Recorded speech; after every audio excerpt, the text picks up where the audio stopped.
Eve Russell. Eve! Guess who? Well, Ivy, what a surprise. I thought you'd drowned. Well, lucky for you, I'm an excellent swimmer. You shouldn't have abandoned me, Eve. Julian almost found me on the boat. Oh, I wish he had. Then this whole nightmare would be over. Well, for some people perhaps, but not for you. No, if I'd been caught, the first words out of my mouth would have been your name.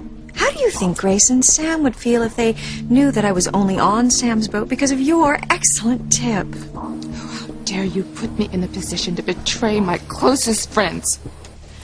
No, you put yourself in that position years ago by sleeping with Julian, and now you have to pay the piper by helping me get Sam into my bed. No, I'm not going to betray her again. Not after seeing how upset she was on the dock.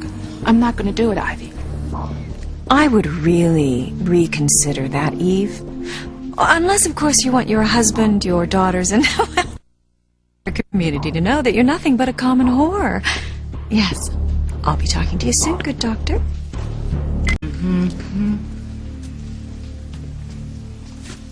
What are you doing home?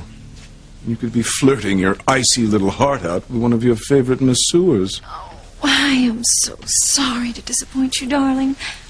But my plans changed. Don't tell me. The spa sent you home suggesting you'd get more out of a night of hot, passionate sex with your husband than a seaweed wrap. Hardly. Though if they had, I would have told them which one I found more tempting. And it wouldn't have been you. Shall I unpack your bag, Mrs. Crane? Oh, thank you, Muriel. I'll dry your things before I put them away. I notice they're a bit damp. Oh, leave the bag. There we are.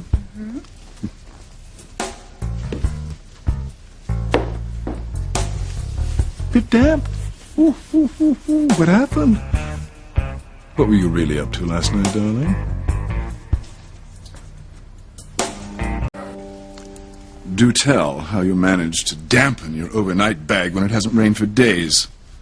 Where did you really go last night, Ivy? Well, I was headed towards the spa. But along the way, you decided to take a dip in the ocean with your favorite travel tote. Very funny. No, it was too foggy, so I decided to come home. I left my overnight bag on the front step, and I forgot about it. The gardeners turned on the sprinklers this morning before I could remember it. Well, you weren't the only person whose plans were thwarted last night due to fog. Sam Bennett had to abort his sailing junket with the little woman. Really?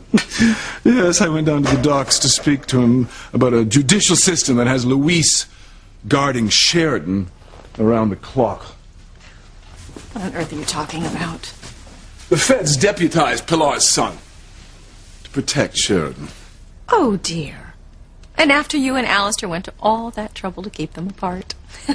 So I found Grace Bennett in a total tizzy because her poor Samikins was out in the fog all by himself. Seems the fool had taken the boat out on a trial run without her. Lord knows, if I were married to Grace, I'd have left her behind on purpose. Oh, good morning. Good morning, darling. I thought you went to your spa. Oh, plans changed. The weather wasn't agreeable. Besides, there's so much to do on the wedding. Not that Teresa isn't doing a wonderful job. Oh, she's amazing. I can't get over everything she's done. Yes, I understand. She's become quite indispensable.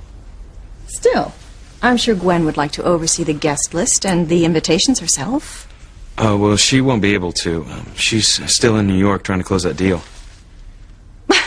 But surely she's the bride-to-be. She wants to be involved in some of the wedding plans. Well, I'm going to try her father again, see if he can change her mind, but...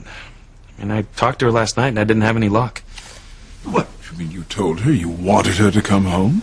I practically begged her. But she's so committed to her work. It's one of the things I love about her. But why would you ask her to abandon her work and come home? And you just said that Teresa was doing a remarkable job. The wedding plans. I've seen firsthand how well you two work together. What's the real reason you begged Gwen to come home, son? I want Gwen back in Harmony because I miss her. That's a foreign concept to your father, dear. Don't waste your energy trying to explain it to him. That's all right. You two keep on talking about soulmates and the like. I'll be in the library if anyone needs me. Well, that's highly unlikely. We both know the real reason you want Gwen to come home to me, boy.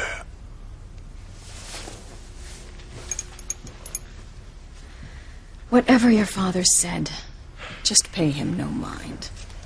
He knows nothing of love and romance, and of course you want your bride to be back. I'm just so happy that the two of you are finally getting married and settling down, you know. Not everyone is lucky enough to spend their lives with their first love. What about your first love, Mother? What happened to him?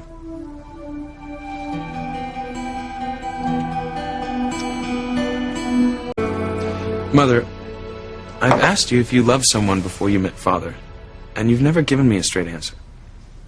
It's because well, there's just nothing to tell. Well, does he live here in Harmony? Do you see him? Please, Mother, I would really like to know.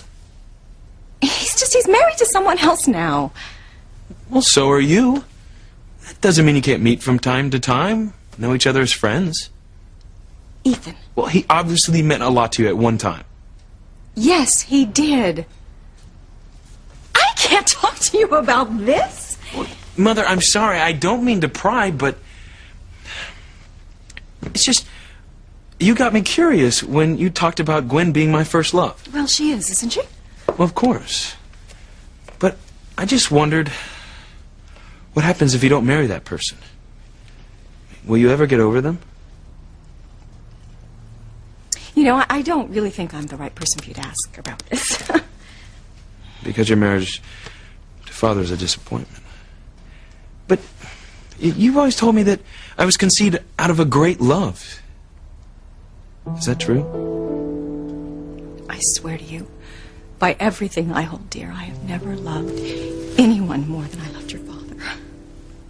But I don't get it. I mean, you two are so distant.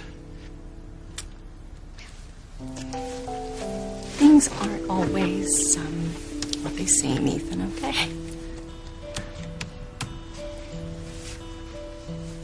I guess not.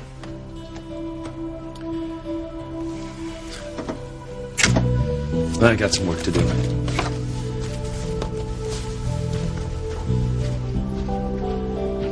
Grace is the love of my life, the mother of my children, and that is sacred.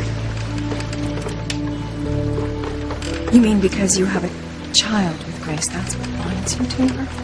It's one thing, yes. A very important thing.